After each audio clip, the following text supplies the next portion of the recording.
अपरिमेय संख्या का अध्ययन। किसमें? संख्या पद्धति में। चलिए प्यारे बच्चों, तो देखते हैं कि इस अध्याय की प्रगति कैसे हो रही है।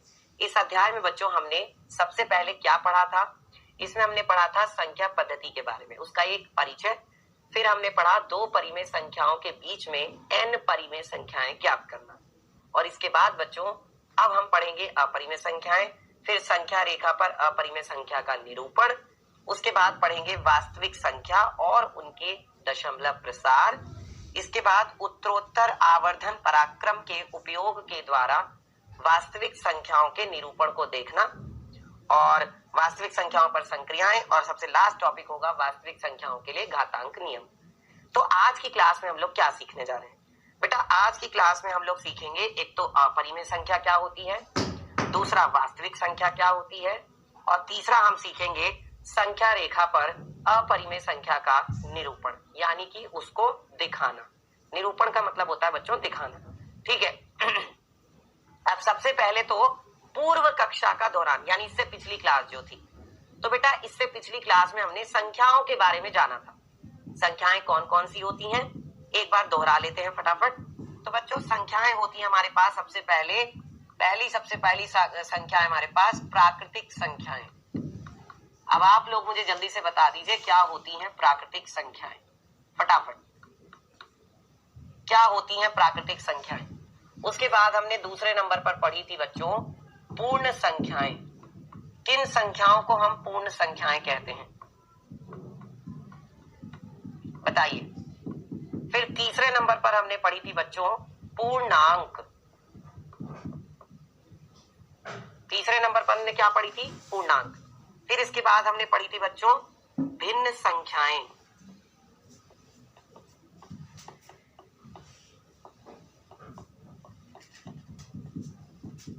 और इसके बाद बच्चों थी पांचवें नंबर पर जो हमने पढ़ी थी परिमेय संख्याएं।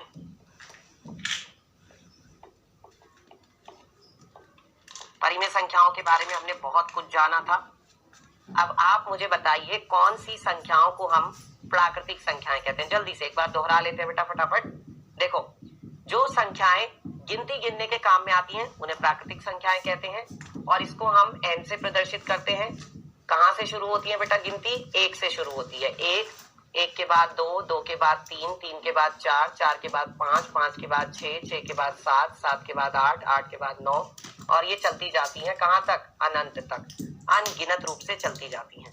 इसके बाद बच्चों दूसरी संख्याएं होती हैं पूर्ण संख्याएं।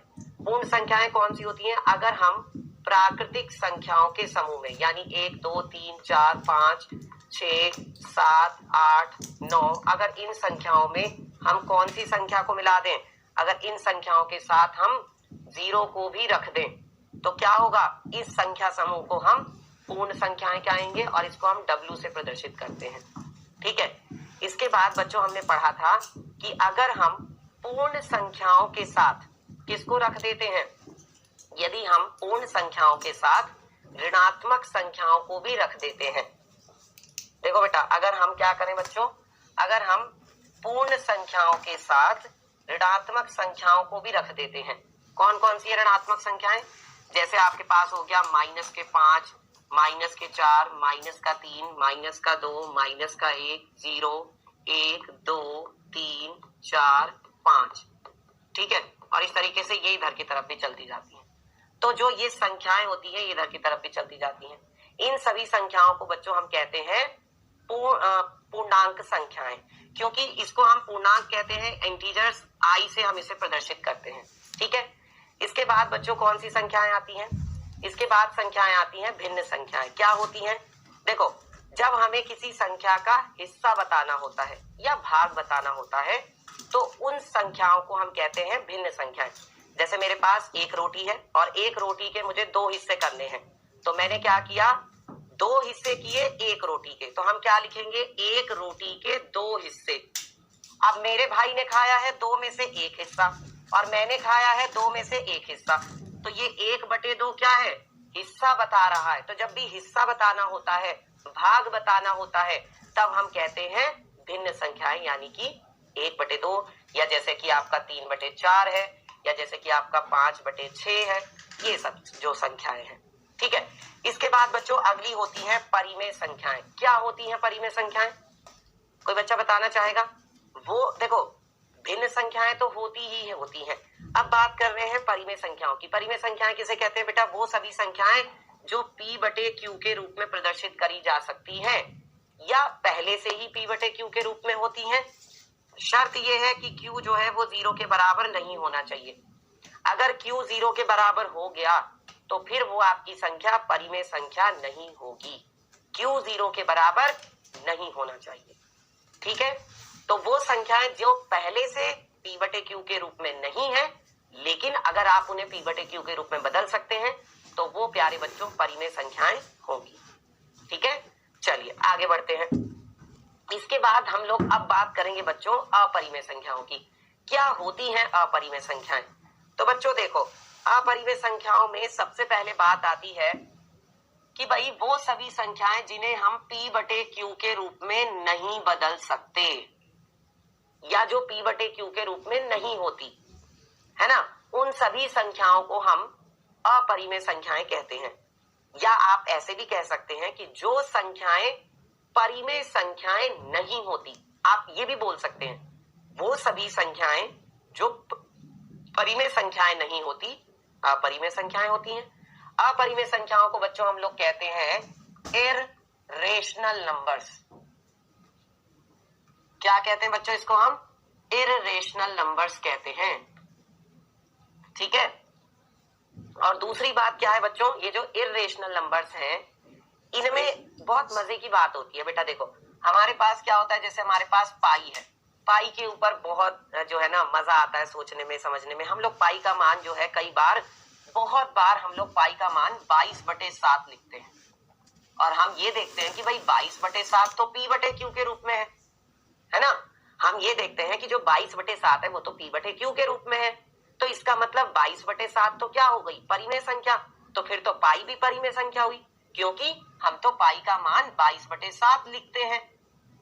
बहुत बार ये सवाल दिमाग में उठता है, लेकिन बच्चों जो पाई का मान 22/7 हम लोग लेते हैं वो गणना करने के लिए लेते हैं, कैलकुलेशन करने के लिए ले लेते हैं। वास्तव में पाई का मान 22/7 नहीं होता। ठीक है, वास्तव में पाई का मान 22/7 नहीं होता। ठीक है, एग्जैक्ट वैल्यू नहीं होती पाई की 22/7। ठीक है, पाई का मान कई बार हम लोग 3.14 भी ले लेते हैं, है ना। पाई का मान कई बार हम लोग 3.14 भी ले लेते हैं, लेकिन पाई का मान 3.14 भी नहीं होता।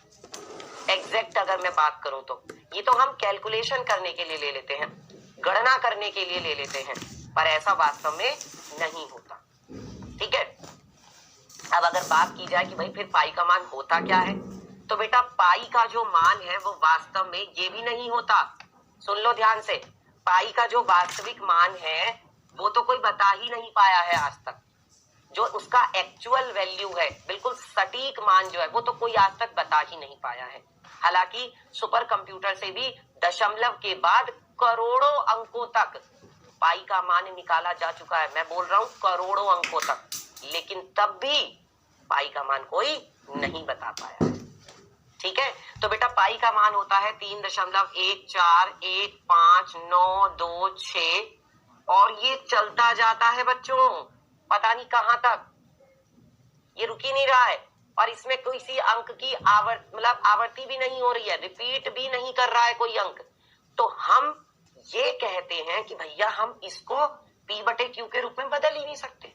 देखो बात ऐसी है कि हम p बटे q के रूप में केवल उन्हीं संख्याओं को बदल सकते हैं जिनका दशमलव प्रसार जो है कैसा होता है, जिनका दशमलव प्रसार जो है बेटा वो अशांत अनावर्ती का होता है। अभी दशमलव प्रसार के बारे में हम आगे पढ़ेंगे।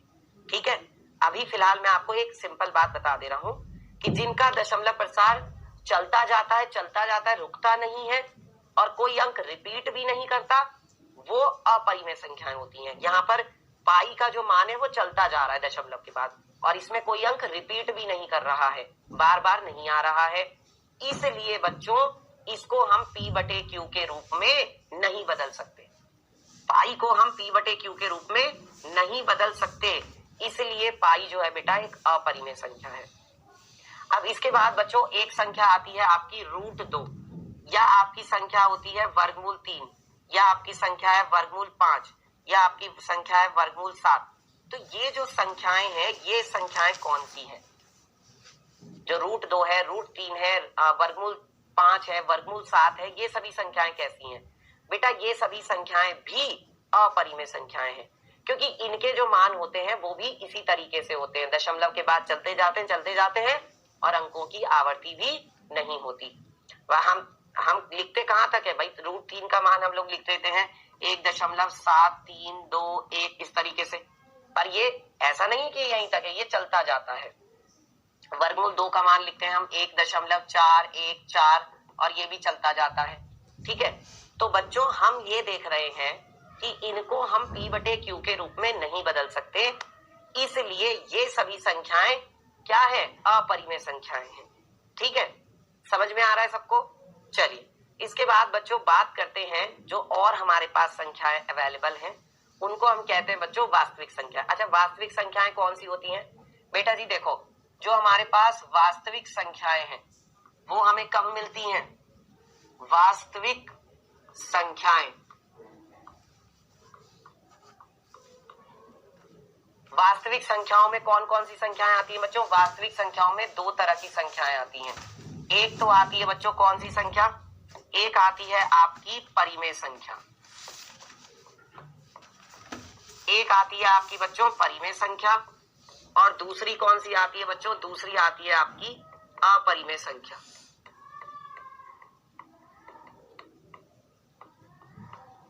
एक होती है बच्चों आपकी परिमेय संख्या और दूसरी होती है आपकी अपरिमेय संख्या।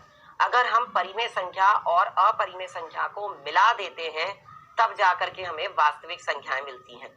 अब देखो परिमेय संख्याओं में कौन कौन सी संख्याएं, जैसे 0 है, 1 है, 1/2 है, या -4/5 है ना? ये सभी क्या है? ये सभी एक तरह से परिमेय संख्याएं हैं। ठीक है, और अपरिमेय संख्याएं कौन कौन सी हैं?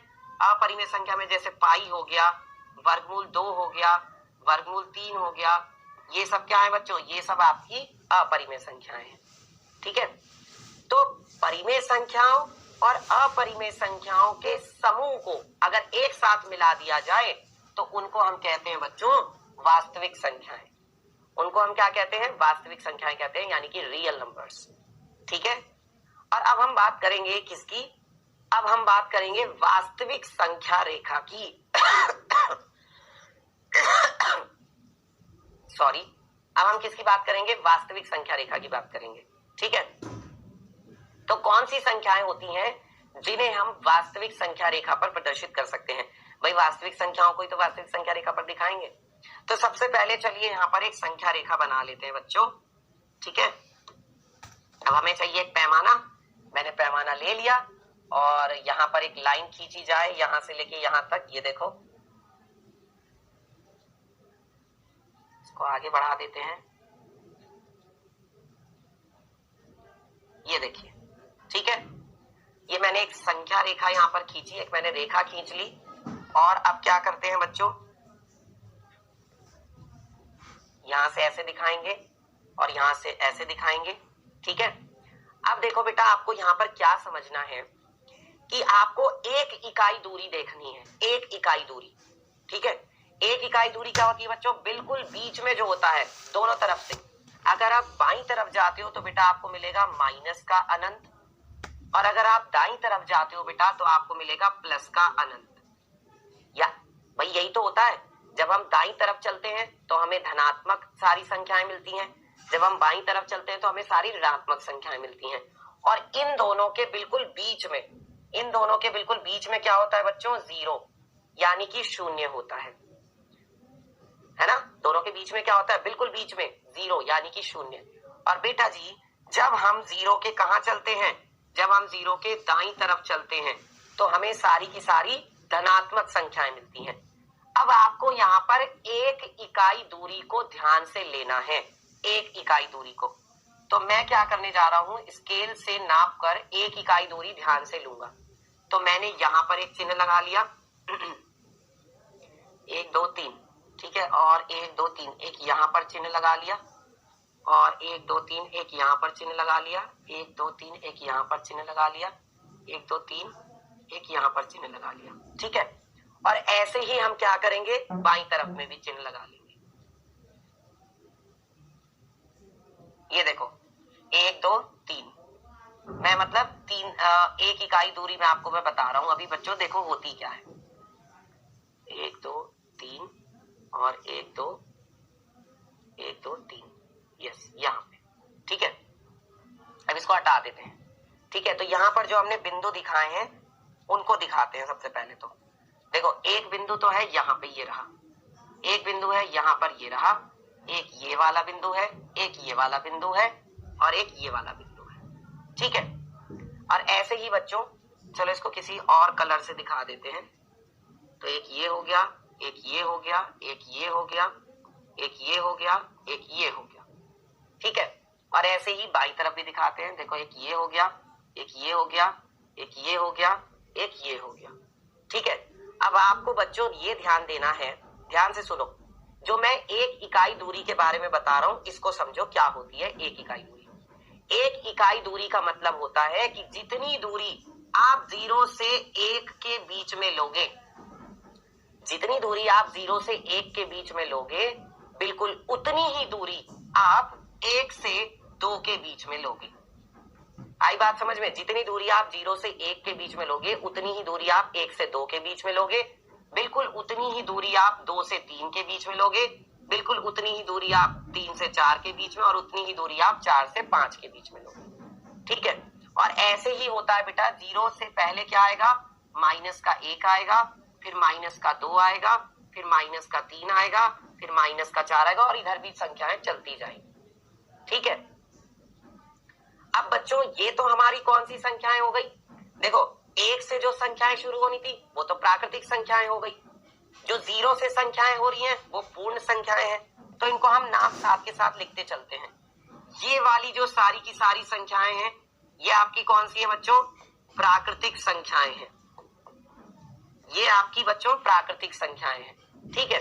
और इसके बाद क्या होगा बच्चों, इसके बाद जो 0 से संख्याएं हैं आगे तक की, इनको हम क्या कहते हैं बच्चों, इनको हम कहते हैं पूर्ण संख्याएं। ये आपकी पूर्ण संख्याएं हो गई, ठीक है। और अब जो ये पूरी की पूरी संख्याएं हैं, कहां से कहां तक, ये पूरी ऐसे यहां से लेके वहां तक, तो इनको हम क्या कहेंगे बताना जरा। देखो जो ये आपकी यहां से ये पूरी, ये जो पूरी की पूरी संख्याएं बच्चों, इनको हम कहेंगे पूर्णांक। इनको हम क्या कहेंगे, इनको हम कहेंगे पूर्णांक, ठीक है। अच्छा अब इसमें भी एक चीज होती है बच्चों, जो 0 के दाईं तरफ वाली होती है। जब हम दाईं तरफ चलते हैं बच्चों तो क्या कौन सी संख्याएं मिलती हैं, धनात्मक संख्याएं मिलती हैं जब हम दाईं तरफ चलते हैं। और जब हम बच्चों बाईं तरफ चलते हैं तो हमें कौन सी संख्याएं मिलती हैं, ऋणात्मक संख्याएं मिलती हैं। ये बात भी हम जानते हैं, जब हम दाईं तरफ चलते हैं तो धनात्मक मिलती हैं, बाईं तरफ चलते हैं तो ऋणात्मक संख्याएं मिलती हैं, ठीक है। और जब हम 0 पर है तो 0 ना तो धनात्मक है ना ऋणात्मक है। 0 क्या है बच्चों, 0 ना तो धनात्मक है ना ही ऋणात्मक है, ठीक है। अच्छा इसके बाद क्या आती है बच्चों, ये हो गई। अब इसके बाद आती हैं आपकी भिन्न संख्याएं। तो जैसे मान लीजिए 1/2 है, तो 1/2 कहां पर आएगा, 0 और 1 के बिल्कुल बीच में आएगा, 1/2 है ना, 1/2 आ गया। उसके बाद मान लीजिए कहीं पर आना है, अब जैसे मान लो माइनस का 1/2 है, मान लो माइनस का 1/2 मुझे दिखाना है, तो माइनस का 1/2 कहां होगा, जो 0 है और जो -1 है, 0 और -1 के बिल्कुल बीच में होगा, कहां पर, यहां पर, माइनस का 1/2, ठीक है। उसके बाद क्या होता है बच्चों, अब जैसे मान लो हमें अपरिमेय संख्याओं को दिखाना है, तो अपरिमेय संख्याएं कौन सी हैं, देखो 1/2 क्या हो गई, भिन्न हो गई, -1/2 क्या हो गई, परिमेय संख्या हो गई। अब मुझे दिखाना है अपरिमेय संख्याओं को, तो अपरिमेय संख्याएं कौन सी हैं, जैसे कि √3 का मान कितना होता है, 1.414, यही होता है, सॉरी √2 का मान होता है 1.414, मैं यहाँ पे लिख देता हूँ साइड में, √2 का मान होता है 1.414 और ये चलता जाता है। तो ये कहां पर आएगी बच्चों बताओ, 1 दशमलव मतलब 1 के थोड़ा सा बाद में, और ये 1.5 से तो छोटी है ना, ये जो भी संख्या है बेटा ये 1.5 से तो छोटी है, 1.5 से तो छोटी है, तो बिल्कुल बीच में तो क्या होगी 1.5, उससे जरा सा पहले कहां पर होगी, यहां पर होगी बच्चों आपकी वर्गमूल 2। ठीक है, अब बात करते हैं वर्गमूल 3 की, है ना। तो वर्गमूल 3 का मान कितना होता है 1.7321 ये होता है ना। अब ये क्या है बच्चों, ये वाला जो मान है ये बड़ा है 1.5 से, ये वाला मान तो 1.5 से बड़ा है, तो इसका मतलब ये √2 के कहां आएगी, दाईं तरफ, क्योंकि बीच में तो क्या होगी, यहां बीच में होगी आपकी 3/2, तो ये होगी बच्चों यहां कहीं पर 2 से थोड़ा सा पहले, ये 2 से थोड़ा सा पहले यहां पर होगी आपकी √3। ठीक है, और बच्चों जैसे हमारे पास पाई का मान क्या होता है, पाई का मान होता है 3.1415926, और ये भी चलता जाता है, तो ये 3 के बाद आएगी, ये कहां पर आएगी, संख्या रेखा पर 3 के बाद में आएगी। तो 3 के बाद में कहां पर, देखो 3.5 से तो ये छोटी है संख्या, ये जो भी संख्या है 3.5 से तो छोटी है, ये लगभग यहां कहीं पर आएगी, तो यहां पर हम दिखा देते हैं कि ये जो हमारी संख्या है ये हमारी संख्या पाई है। ठीक है, आ गई बात समझ में। अब बच्चों देखो हमने अपनी संख्या रेखा पर हर तरह की संख्या को दिखा दिया है, चाहे वो प्राकृतिक संख्या हो, चाहे वो पूर्ण संख्या हो, चाहे वो पूर्णांक हो, है ना, और चाहे वो कौन सी संख्या हो, चाहे वो बेटा आपकी परिमेय संख्या हो, चाहे वो अपरिमेय संख्या हो, इन सबको ही तो हम क्या कहते हैं, वास्तविक संख्याएं कहते हैं, और इसीलिए इसको हम बोलते हैं वास्तविक संख्या रेखा। इसको हम क्या कहते हैं बच्चों, इसका नाम लिख देते हैं, क्या बोलते हैं इसको हम, बताओ भाई, इसको हम कहते हैं वास्तविक संख्या रेखा, वास्तविक संख्या रेखा, वास्तविक संख्या रेखा। ठीक है, ये हमारी वास्तविक संख्या रेखा है। आई होप कि आप सभी बच्चों को ये चीजें अच्छे से समझ में आ रही होंगी। अब एक बात और समझना जरूरी है बेटा कि ये जो आपकी वास्तविक संख्या रेखा है इसमें क्या है, इसमें एक बात देखो, हमने √2, √3 और पाई इन सबको कैसे दिखाया, अंदाजे से दिखाया है, हमने इनको अंदाजे से ही तो दिखाया है संख्या रेखा पर, लेकिन अगर हमें बिल्कुल इसका सटीक मान बताना है, एकदम एग्जैक्ट जो इसका प्लेस है, इसका स्थान है संख्या रेखा पर, अगर वो दिखाना है तो उसके लिए हमें कुछ चीजें ध्यान से करनी पड़ेंगी। ये तो हमने अंदाजे से दिखाई है ना। चलो तो देखते हैं कैसे करते हैं अपरिमेय संख्याओं का संख्या रेखा पर निरूपण। ये सटीक स्थान नहीं है जो हमने यहाँ पर दिखाया, ये तो हमने अंदाजे से दिखाया है। ठीक है, चलो तो आगे बढ़ते हैं बच्चों, और अब हम बात करते हैं अपरिमेय संख्या रेखा पर अपरिमेय संख्या के निरूपण की। कैसे किया जाता है संख्या रेखा पर अपरिमेय संख्या का निरूपण, तो उसके लिए बच्चों ध्यान दो, यहाँ पर पहले हमें कुछ चीजें पता होनी चाहिए। कुछ चीजें क्या, कि देखो हम लोग समकोण त्रिभुज के बारे में जानते हैं, ये देखिए इसको हम कहते हैं बच्चों समकोण त्रिभुज। ठीक है, समकोण त्रिभुज में क्या होता है मैं आपको बता देता हूं, एक कोण होता है बच्चों 90 डिग्री का। ठीक है, और दूसरी बात क्या होती है बच्चों, यहाँ पर आपका जैसे कि अगर ये आपका आधार है, ठीक है, तो ये आपका लंब है, मान लो इस तरीके से मान सकते हो आप। ठीक है, अगर मान लो इसको आप आधार ले लेते हो, है ना, तो ये आपका क्या हो जाएगा, लंब हो जाएगा, और 90 डिग्री के यानी समकोण के सामने वाली भुजा हो जाती है कर्ण भुजा। ठीक है, जो सबसे बड़ी भुजा होती है वो कर्ण भुजा होती है। तो बच्चों यहाँ पर पाइथागोरस प्रमेय लगाते हैं। ठीक है, पाइथागोरस प्रमेय क्या होती है, पाइथागोरस प्रमेय, पाइथागोरस प्रमेय क्या कहती है, पाइथागोरस प्रमेय कहती है कि जो कर्ण का वर्ग होता है ना, जो कर्ण का वर्ग होता है वो किसके बराबर होता है, आधार का वर्ग और प्लस क्या होता है बच्चों, लंब का वर्ग।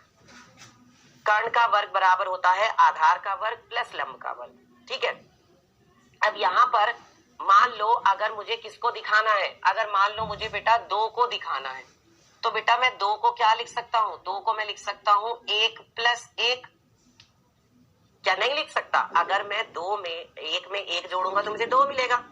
अब जरा यहां पर दोनों तरफ क्या लगा दो, वर्गमूल लगा दो। यहां पर क्या करो, दोनों तरफ वर्गमूल लगा दो। तो मैंने इधर भी वर्गमूल लगा दिया और दूसरी तरफ भी वर्गमूल लगा दिया। तो इसको हम ऐसे लिख सकते हैं, ऐसे लिख सकते हैं ना। यहाँ पे मैंने लिखा 2 और यहाँ पे लिखा मैंने 1 प्लस 1। अब क्या किया हमने बच्चों, जो ये वर्गमूल 2 है ये तो है ही है, ये जो वर्गमूल के अंदर 1 प्लस 1 है इसको हम क्या लिख सकते हैं बच्चों, इसको हम लिख सकते हैं देखो ऐसे, 1 को मैं लिख सकता हूं 1 का वर्ग, और ये वाला जो 1 है इसको मैं क्या लिख सकता हूं, 1 का वर्ग। लिख सकता हूं कि नहीं बताओ, लिख सकता हूं ना, लिख सकता हूं ना, ठीक है। तो बच्चों अगर आप यहाँ पर क्या देख रहे हैं, अगर आप यहाँ पर वर्ग करते हैं, है ना, तो बेटा आप यहाँ पर वर्ग, जैसे ये 2 लिखा हुआ था, तो आपने देखा कि भाई जो वर्ग करोगे अगर आप, तो क्या आएगा, यहाँ पर दोनों तरफ वर्ग करना पड़ेगा। तो ये हो जाएगा देखो √2 का वर्ग, ये √2 का वर्ग हो जाएगा, है ना। और यहाँ पर अगर आप वर्ग करोगे तो ये वर्गमूल हट जाएगा, मतलब ये क्या लिख सकते हो आप इसको, 1 का वर्ग प्लस 1 का वर्ग, ऐसे लिख सकते हो आप इसको, लिख सकते हो कि नहीं बताओ। देखो अगर आप यहाँ पर वर्ग करते हो, है ना, अगर आप यहाँ पर वर्ग करते हो तो आपको इधर भी वर्ग करना पड़ेगा, ठीक है। तो √2 का वर्ग करोगे तो इधर भी तो वर्ग करोगे, तो यहाँ पर √2 का वर्ग किया तो इसका वर्ग करोगे तो इसका तो वर्गमूल ही हट जाएगा, है ना। तो यानी कि √2 का वर्ग जो है वो 1 का वर्ग प्लस 1 का वर्ग है, यानी कि देखो कर्ण का जो वर्ग है वो आधार का वर्ग प्लस लंब का वर्ग है ना। यहाँ पर कर्ण क्या है आपका √2 और आधार क्या है आपका 1, लंब क्या है आपका 1, है ना। तो अगर मुझे √2 को दिखाना होगा, क्योंकि √2 कैसी संख्या है, अपरिमेय संख्या, तो उसके लिए मुझे दोनों जो चीजें हैं आधार और लंब वो मुझे एक एक लेनी पड़ेगी। आई बात समझ में, जो आधार है और जो लंब है वो मुझे क्या लेनी पड़ेंगी, एक एक लेनी पड़ेंगी, ठीक है। समझ में आ रही है सबको ये बात, आधार और लंब मुझे कितना लेना पड़ेगा, एक एक लेना पड़ेगा। अब अगर बच्चों बात करते हैं 3 के बारे में, तो बेटा 3 को आप क्या लिख सकते हो, 2 प्लस 1 लिख सकते हो, क्या नहीं लिख सकते। 3 को हम 2 प्लस 1 नहीं लिख सकते, बिल्कुल लिख सकते हैं। अच्छा 3 को फिर हम क्या लिख सकते हैं बेटा, 3 को हम लिख सकते हैं √3 और इस पूरे का वर्ग, क्योंकि अगर √3 का वर्ग करोगे तो क्या आएगा, 3 आएगा। और इन दोनों को क्या कर सकते हो, क्या लिख सकते हो, देखो 2 को आप लिख सकते हो √2 का वर्ग, और 1 को क्या लिख सकते हो, 1 का वर्ग, और बीच में क्या है, प्लस है, लिख सकते हैं। तो अब यहाँ पे भी हम सिंपल इसको ऐसे कर लेते हैं, देखो इसको यहां से हटाते हैं, इतना लंबा नहीं करते हैं। देखो इसको सिंपल हम क्या लिख सकते हैं बच्चों, इसको हम ऐसे कहते हैं कि भाई 2 को मैं क्या लिख सकता हूँ, √2 का वर्ग, और 1 को मैंने लिखा 1 का वर्ग, इस वाले 1 को मैंने लिखा 1 का वर्ग। तो यही वाली बात हो गई, है ना, कर्ण का वर्ग बराबर आधार का वर्ग प्लस लंब का वर्ग, वही चीज वहां पे है ना। अब देखो बेटा क्या है, जब मुझे √3 को दिखाना होगा तो मुझे आधार लेना पड़ेगा √2 और लंब लेना पड़ेगा मुझे 1, या लंब लेना पड़ेगा √2 और आधार लेना पड़ेगा 1, दोनों में से कुछ भी ले सकते हैं, ठीक है। चलो तो देखते हैं बच्चों कैसे करेंगे। अब जैसे मान लीजिए हमें संख्या रेखा पर √2 का स्थान निर्धारण करना है, तो स्थान निर्धारण कैसे होगा, मैंने बच्चों आपको 1 इकाई दूरी के बारे में बताया। अभी जैसे आप संख्या रेखा पर जाओगे तो मैंने आपको बताया बेटा ये वाली जो दूरी है, कौन सी दूरी, देखो किससे दिखाएं भाई, इस कलर से दिखा देते हैं। देखो जो यहां से लेके यहां तक की ये जो दूरी है बेटा, इसको हम कहते हैं एक एकक दूरी, या इसको हम इकाई दूरी भी कह देते हैं, एक एकक दूरी, या इसको आप इकाई दूरी भी कह देते हो, ठीक है। तो अब हम इसके बारे में बात करेंगे, एक एकक दूरी के बारे में, 1 यूनिट डिस्टेंस के बारे में, ठीक है। ये एकक का मतलब होता है बेटा, ये सेंटीमीटर भी हो सकती है, मीटर भी हो सकती है, किलोमीटर भी हो सकती है। अब यहां तो हम सेंटीमीटर में ही लेंगे, है ना। चलो तो अगर मुझे √2 का स्थान निर्धारण करना है तो उसके लिए मुझे क्या करना पड़ेगा बेटा, देखो सबसे पहले हम यहाँ पर क्या करेंगे, संख्या रेखा ले लेते हैं, मैंने एक संख्या रेखा ले ली और इस संख्या रेखा पर हम यहाँ पर एक संख्या रेखा बना लेते हैं भाई, ठीक है।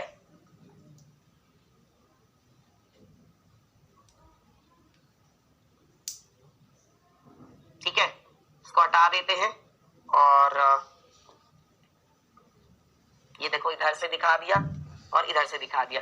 एक एक स्टेप आपको ध्यान से देखना है बच्चों। सबसे पहले हमने ये करा, फिर इधर की तरफ हमने दिखाया माइनस अनंत और इधर की तरफ हमने दिखाया प्लस अनंत, ठीक है। अब हम इनके बीच में, बिल्कुल बीच में क्या लिखेंगे, इसके बिल्कुल बीचों बीच में लिखेंगे 0। और जब हम 0 के दाईं तरफ चलते हैं तो हमें क्या मिलता है 1, उसके हम दाईं तरफ चलते हैं तो क्या मिलता है 2। तो 0 के जब हम दाईं तरफ गए तो देखो मैंने यहाँ पर नाप कर 1 इकाई दूरी ली, ठीक है। 1 2 3 4 5 यहाँ पर आया, यहाँ पर ले लेता हूँ 1 2 3 4 5 यहाँ पे ले लेता हूँ, ठीक है। और 1 2 3 4 5 यहाँ पे ले लेता हूँ, ठीक है। तो ये अब देखो मैंने यहाँ पर दिखाया कि भाई 1 मैंने यहाँ पे लिया है, इसको मैंने लिखा क्या 1, फिर मैंने यहाँ पे लिखा, इसको मैंने लिया 2 और फिर मैंने यहाँ पे लिया, इसको मैंने लिखा 3, ठीक है। ठीक है बच्चों, अब जितनी दूरी आप 0 से 1 के बीच में लोगे उतनी ही दूरी 1 से 2 के बीच में लेनी है, उतनी ही दूरी 2 से 3 के बीच में लेनी है। एक एक दूरी बराबर होनी चाहिए सबके लिए, ठीक है। अब देखो हमने क्या देखा था अभी कि √2 का जो वर्ग आ रहा था बेटा, वो आ रहा था 1 का वर्ग प्लस 1 का वर्ग, यही आ रहा था ना, √2 का जो वर्ग आ रहा था। तो √2 के लिए मुझे आधार भी 1 लेना पड़ेगा, लंब भी 1 लेना पड़ेगा। कैसे, देखो आधार जो है ये भी मुझे 1 लेना पड़ेगा, लंब भी मुझे 1 लेना पड़ेगा, तब जाके कर्ण मुझे √2 मिलेगा।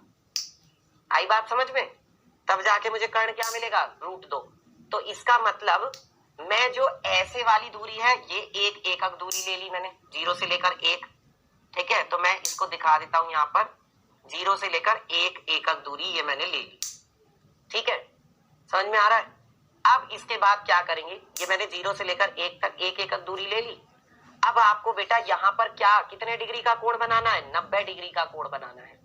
तो आप यहाँ 1 पर इस तरीके से 90 डिग्री का कोण बनाती हुई एक किरण खींचेंगे। तो उसके लिए आपने क्या किया, चांदा लिया और चांदे को आपने कहाँ रखा, यहाँ इस बिंदु पर, और देखा 90 डिग्री कहाँ आ रहा है। ये देखो बेटा 90 डिग्री कहाँ पर आ रहा है, ये आ रहा है 90 डिग्री। यहाँ पर आपने एक चिन्ह लगा लिया इस तरीके से,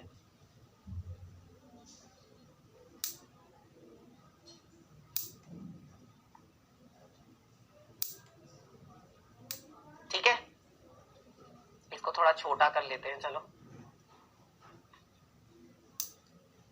ये 90 डिग्री पर मैंने यहाँ पर एक चिन्ह लगा लिया। अब इसको हटा देते हैं और स्केल से एक 90 डिग्री का कोण बनाती हुई किरण खींच दो। देखो ये 90 डिग्री का कोण बनाती हुई अब हमने यहाँ पर एक किरण खींची,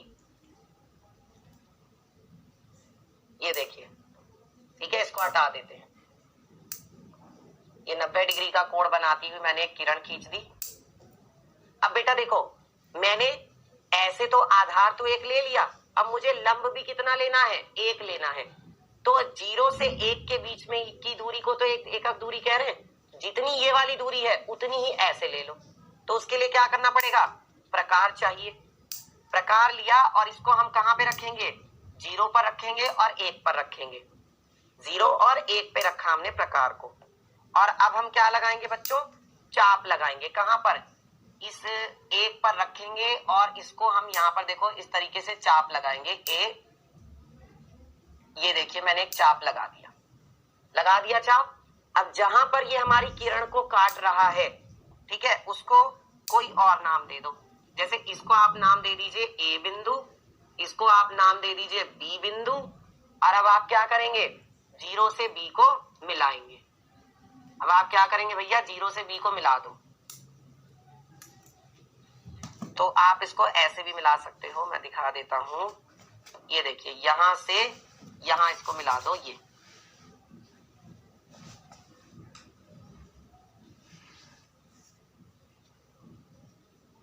ठीक है। ये देखो मैंने 0 से बी को मिला दिया, ठीक है। अब इसके बाद क्या होगा बच्चों, जीरो से बी को मैंने मिला दिया। अब आपको क्या करना है, जीरो से लेके बी तक की दूरी लेनी है। कहाँ, प्रकार में। ये देखो जीरो पे यहाँ पे रखा और बी को यहाँ प्रकार की नोक को रखा यहाँ पे, ठीक है। जीरो पे रखा और प्रकार की नोक को रखा बी पर। जितनी ये दूरी है प्रकार में दूरी ले ली।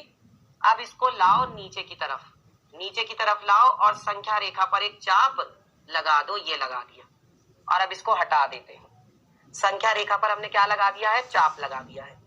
तो जिस बिंदु पर ये काट रहा है चाप, जिस बिंदु पर ये चाप आपके संख्या रेखा को काट रहा है, ये बच्चों कौन सा बिंदु होगा, यही आपका वर्गमूल 2 होगा। और ये भी आपका क्या है, वर्गमूल 2 है। ये आपकी एक एकक दूरी थी, ये भी आपकी एक एकक दूरी थी, ठीक है। तो सबको समझ में आया किस तरीके से ये बिल्कुल अब सटीक स्थान है वर्गमूल 2 का, जो हमने यहाँ पर दिखाया है। इसको हम बिंदु P कह देते हैं।